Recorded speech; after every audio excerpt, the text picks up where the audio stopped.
What's happening, YouTube? It's Simon 466 Cards, and today I want to talk about the price of wax and also the hobby's feelings about the price of wax today, which is reflected in the post you see on the screen. Price out of the hobby. Why are card boxes so expensive? I don't understand why card boxes have gotten so expensive. Will it eventually push average consumers like myself out? And you hear this a lot on YouTube and from content creators. Wax prices are too high. They're not affordable for the average person. They can't just walk into an LCS and buy a box at a reasonable price. And I don't think that is a controversial statement to say that most everybody in the hobby thinks that wax is too expensive. And they wish it was lower so that they themselves could go into an LCS, buy a box, go online onto the Topps or Panini website and buy a box at a reasonable amount of money. And I'm here to give you an example of what happens when everybody gets their dream. Everybody gets their dream because Topps or Panini lowers the prices of their wax to a reasonable, quote unquote reasonable, you can define reasonable however way you want, but to a price that is significantly more affordable to the average person, right? This is the dream world that we all want, right? Everybody's saying prices of wax is too high. It is too expensive. I can't afford it. Why can't it be lower so I can buy it and not blow my entire paycheck on it? Well, I have an example for you because Topps did do this very recently. There is a product called Topps Disney Genesis, and I heard about this from Neo Cards and Comics. I'm not a comic person, a Disney person, but this is the example we're gonna go with. Topps sold a box of this for $100 or a 10-box case for $1,000, right? And these sold out immediately. According to Neo, the website basically crashed and was having a bunch of glitches and problems. And then once it was finally working, they basically sold out in 3 minutes. And as you can see on the screen, continues to be sold out on their website. That is what happens when you sell wax at a quote unquote affordable price. Because while the retail price was $100 a box or $1,000 per case, the secondary market is now selling these things for roughly $500, $400. You can see here, this is just in the last few days alone. We don't need to argue whether or not it's 500, 475. It's in the 400, 450, 500 range. Let's go with that. And so this is when I introduce to you an economics concept called arbitrage. I'm just going to read this for you from the Wikipedia page for arbitrage. In economics and finance, arbitrage is the practice of taking advantage of a difference in prices in two or more markets. This is arbitrage. This thing is severely underpriced. So people buy it and sell it in the secondary market. That is arbitrage. There is no risk of losing money. You buy for 100, you sell for 475.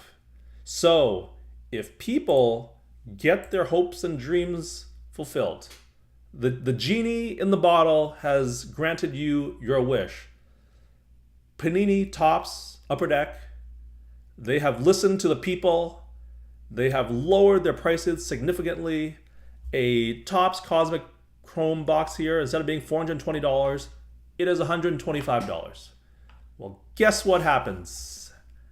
They would get snapped up so fast that you wouldn't even be able to buy any, such as in the case of Topps Disney Genesis, because people would just do what they did with Topps Disney Genesis. They would buy it all. They would get all their bots lined up to buy them online. They would line up in stores outside of their LCS and snap them all up and then immediately sell them on the open market for 75, because that is what is known as arbitrage. And so if you are like this person and you're hoping that Topps and Panini and Upper Deck would, gosh darn it, why don't they just lower the prices to something affordable I can buy?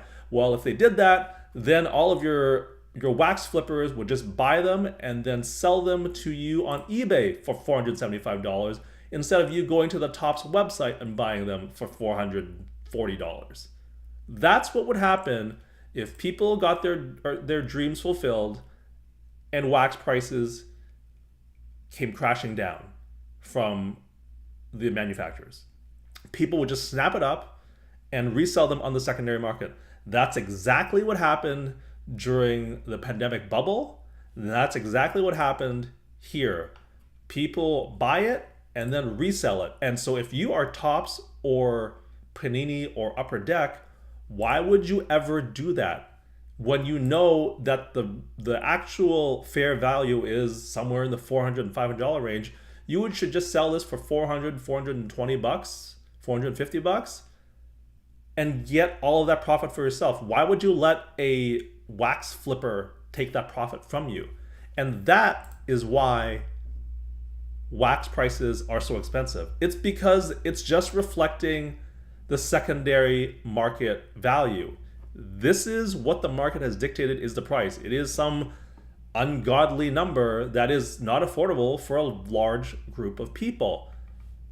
And that's just the facts. So we wish they would come down all we want until we're blue in the face. But if they came crashing down from the manufacturers, then you would just have a bunch of people taking advantage of arbitrage and then just flipping them on the secondary market.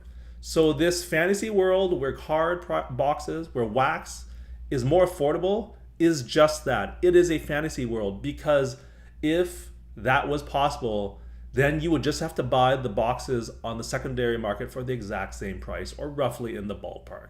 So rather than letting flippers take the profit, the manufacturers are taking the profit for themselves, and that makes sense because they're not charities.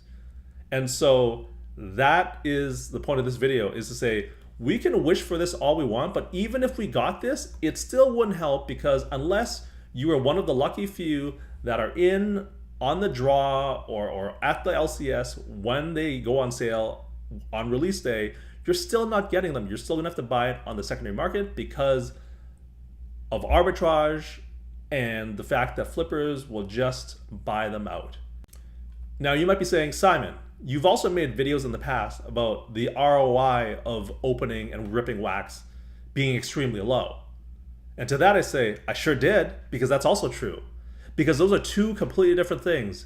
Buying and selling wax is one thing. Ripping wax is a completely other thing. They have nothing to do with each other. They are two independent things that only have the wax themselves in common.